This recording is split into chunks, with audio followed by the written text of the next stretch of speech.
Hai, nama saya Jessica, mahasiswa baru di OSU.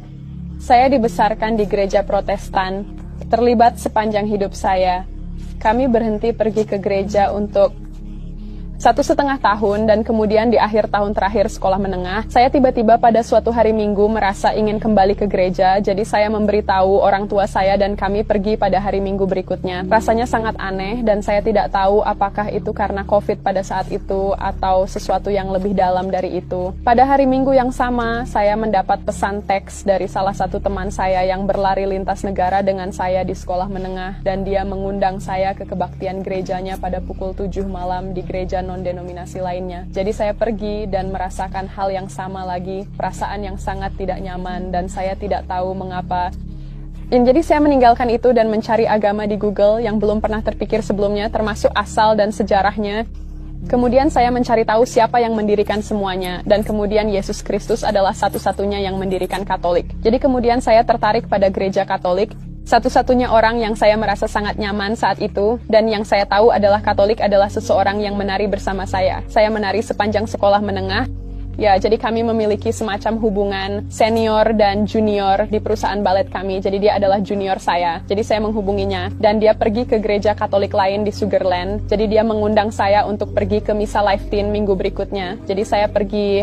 Begitu saya melangkah masuk ke gereja, saya merasa inilah tempat saya seharusnya berada. Ini nyata. Saya hanya tahu bahwa ada sesuatu yang supranatural, bahwa Yesus benar-benar ada di sana.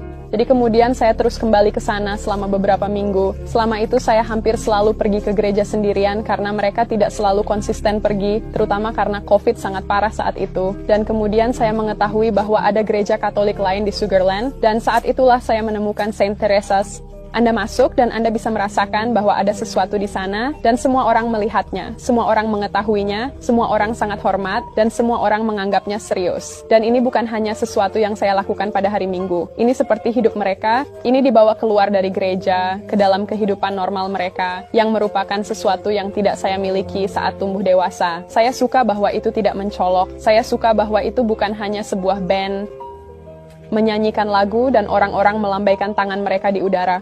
Saya suka bahwa meskipun ada kebahagiaan sejati yang datang darinya, ada juga kesedihan yang nyata. Anda membicarakan tidak hanya hal baik, tetapi juga hal yang sulit, seperti dia mati untuk dosa-dosa Anda, dibicarakan seolah-olah nyata karena memang begitu. Dan kemudian saya ingat pergi ke adorasi untuk pertama kalinya. Ketika Anda masuk ke dalam ruangan, Anda bisa merasakan kehadiran Yesus di sana bersama Anda, dan Anda bisa merasakannya dalam misa juga, seperti saat Anda melangkah masuk ke dalam gereja. Dan ingat bahwa dia ada di sana, dan seperti dia hadir. Saya pikir itulah mengapa saya suka pergi ke misa juga. Itu hanya karena itu seperti waktu lain yang bisa saya sisihkan. Seperti Anda menyisihkan waktu untuk persahabatan dan hal-hal lainnya. Jika Yesus adalah teman saya, maka saya juga menyisihkannya tiap hari. Gereja memberi kita banyak hal yang memberi kita kesempatan untuk menyatukan diri lebih dekat dengan Kristus. Dan Anda tidak bisa mendapatkan itu di luar gereja Katolik. Jadi jika Anda bukan Katolik, Anda tidak bisa mendapatkan sakramen-sakramen itu, atau Anda mungkin tidak tahu tentang sakramen tali ini, dan Anda tidak bisa menjadi lebih dekat, seperti Anda dibatasi pada titik tertentu, dan Anda tidak bisa menjadi lebih dekat dari yang sudah Anda alami. Maksud saya sangat suka misa Latin.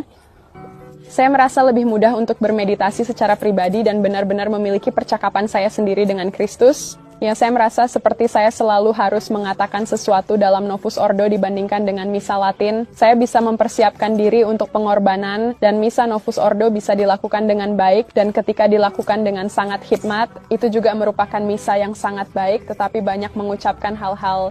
Ketika saya pindah ke Oklahoma untuk sekolah, saya sangat bersemangat untuk bersekolah dan pindah, tetapi awalnya saya sangat sedih karena tidak ada misa Latin yang dekat dengan saya.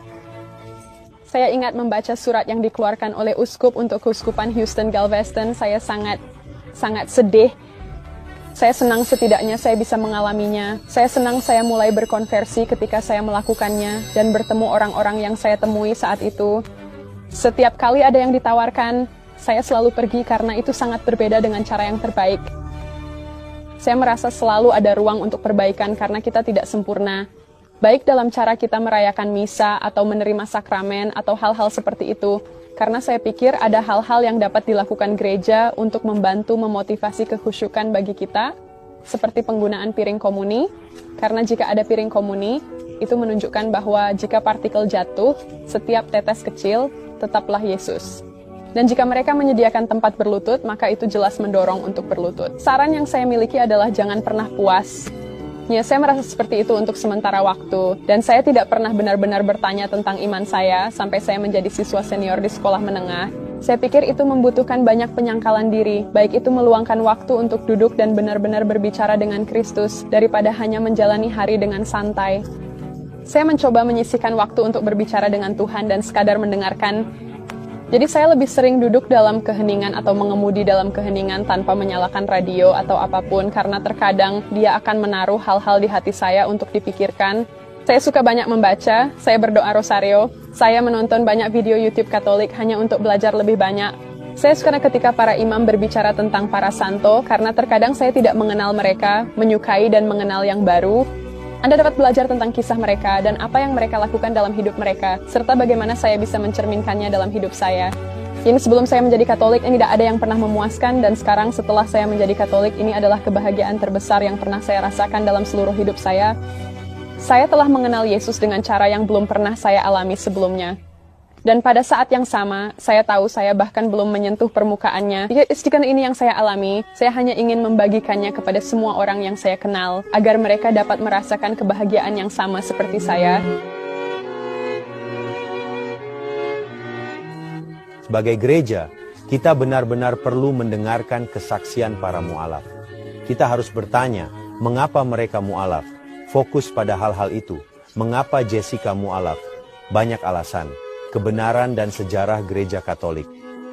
Dia berpindah agama karena Yesus Kristus benar-benar hadir dalam Ekaristi Maha Kudus. Dia berpindah agama karena keindahan dan penghormatan dalam liturgi. Mari kita fokus pada hal-hal ini. Mari kita soroti hal-hal ini. Tekan subscribe untuk lebih banyak kesaksian dan konten yang menginspirasi. Tuhan memberkati Anda, Tuhan mengasihi Anda, dan Anda dapat menonton lebih banyak video sekarang juga